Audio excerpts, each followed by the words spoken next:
Ça a été un moment très dur, très dur. 12 octobre 2008, je faisais des longueurs de piscine quand la nouvelle est tombée sur mon BlackBerry. Le Nikkei dégringole, le Nasdaq plonge, le 440 s'écroule et après, c'est l'horreur, le trou noir. Vous savez, perdre plusieurs millions d'euros en quelques minutes, c'est une expérience que je ne souhaite à personne. Il y a eu en tout cas, entre quartiers, de grands élans de solidarité, aussi bien à Megève qu'à Riyad, Beverly Hills, Monte-Carlo.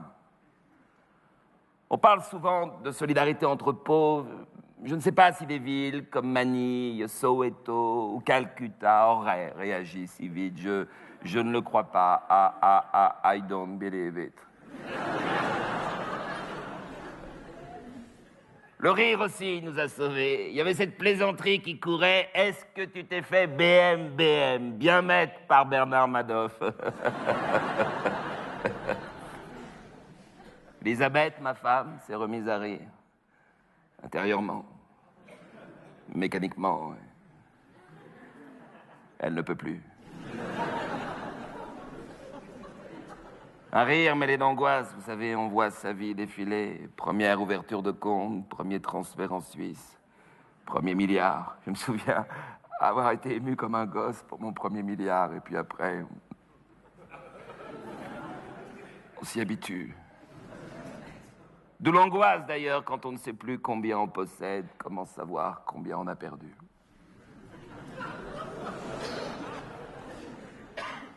Les 15 premiers jours de la crise ont été absolument terrifiants et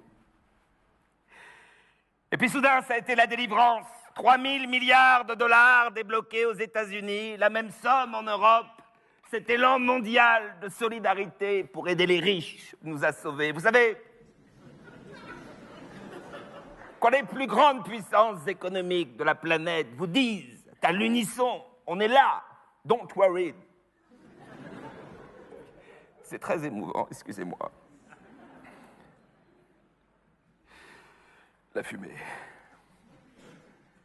Alors oui, j'ai entendu ça et là des réflexions du style le 10e de cette somme aurait suffi à régler le problème de la faim dans le monde, patati, patata, bullshit. C'est l'histoire de Pierre et le loup. Peter and the Wolf. Le pauvre se plaint sans arrêt, réclame des aides. Il y a un moment, on n'y prête plus attention. Là, c'était la première fois depuis des lustres que le riche réclamait quelque chose. Alors forcément, on y a été sensible, je crois, I believe.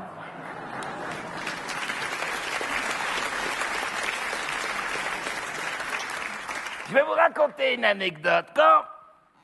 Quand mon ami Mikhail Prokhorov renonce à l'achat de la villa Léopolda sur la Côte d'Azur pour 500 millions d'euros, il perd au passage 39 millions d'euros d'art. Et là, Mikhail ne manifeste pas, ne brûle pas de pneus, ne bloque pas la circulation avec sa limousine, non. Il paye. Globalement, le riche est plus autonome que le pauvre.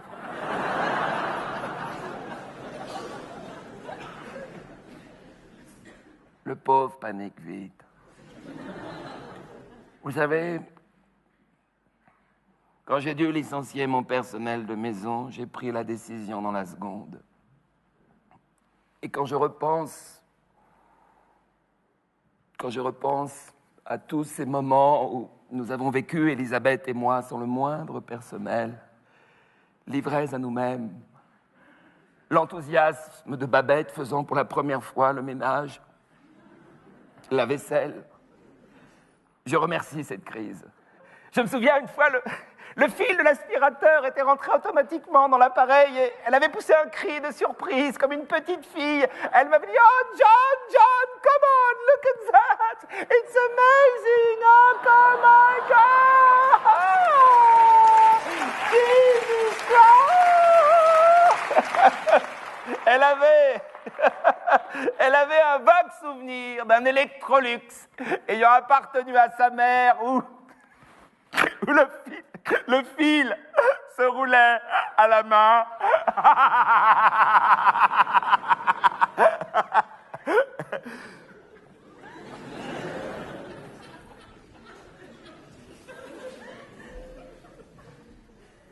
Elle découvrait la maison.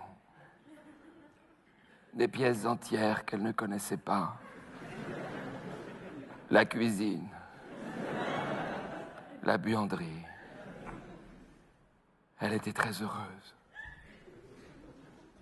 Vous savez, à Miami, une fois qu'on a fait son shopping et le tour de la marina en bateau, on s'emmerde un petit peu.